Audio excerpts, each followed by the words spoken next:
Hello guys, good morning. 6:23 ng umaga dito sa amin sa West Africa. And today is Sunday kaya wala tayong trabaho.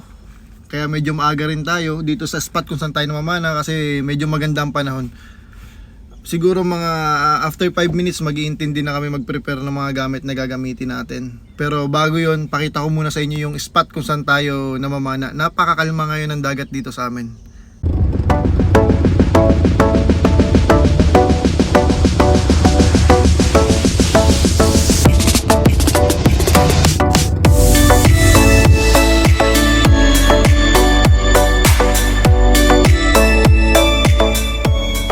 Nakita nyo ngayon kung gaano kakalma tong dagat na pamamanaan natin today. Kaya tara, samahan nyo ako. Let's gear up!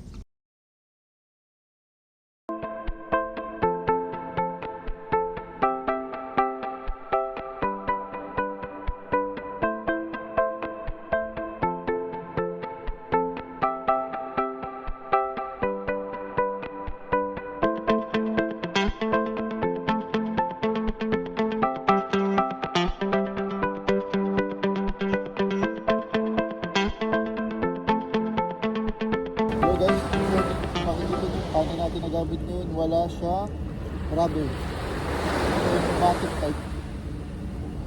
Okay, tara, let's go! This is our first dive for today. And dito pa nga lang, may nakita na agad tayong school ng mga banak, kaya pilit natin silang nilapitan.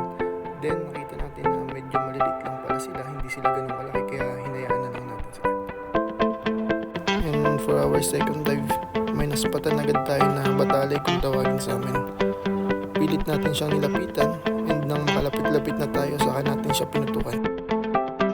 At kung mapapansin nyo, medyo madumi talaga yung dagat dito sa amin ngayon kasi low tide. And itong nakuha natin na batalay medyo may kalakihan na din kaya pwede na natin itong pangsabaw. Medyo creepy din nga lang ang itsura nitong batalay kasi yung mukha niya parang lagi siyang mangangagat. Ang lalaki pa naman ng ngipin itong batalay na to. Ito na rin yung nakasanayan namin dito sa Africa na every Sunday nagdadagat kami para makakuha kami ng fresh na isda na pwedeng pang ihaw at pang sabaw. And for our third dive, susubukan natin maghanap ngayon ng pang ihaw dahil meron na tayong pang sabaw. At dito nga may naispatan tayo or may nakita tayong labahita na medyo may kalakihan na din, pero susubukan muna natin maghanap ng mas malaki-laki. And dito sa angle na to, naglabasan sila lahat kaya mas nakapili tayo ng mas malaking labahita.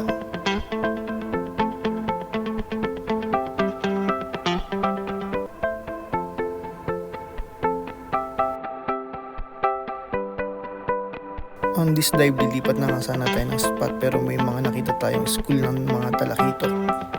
And dito nakakuha tayo ng medyo malaki-laki na pwede na rin siyang pang ihaw or pwede na rin siyang pang sabaw.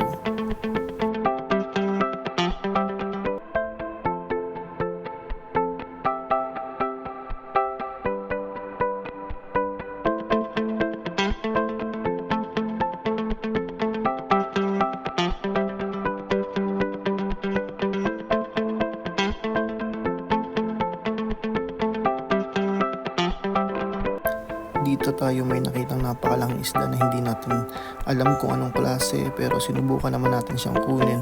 Yun nga lang mukhang hindi tumagos yung rod natin sa kanya. Nagbaka sakali nga ulit tayo at naisip ko bumalik dito sa spot kung saan ko siya tinira. Kaya sinubukan ko ulit sumisid.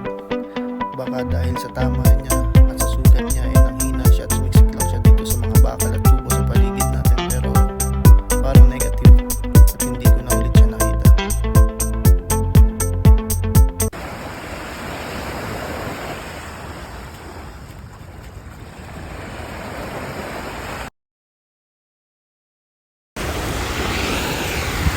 Hello guys, katatapos lang natin mamana ngayon at kung makikita nyo may tama na naman ako ng salabay or jellyfish ang uso. Sakit.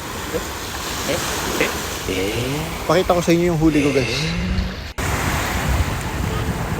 Ang laki nito guys, may mga huli tayong nakuha na natin ng camera at may huli tayong hindi na inabot ng camera kasi nalobat na yung GoPro natin. Ito isang malaki natin. Ito isang maliit natin.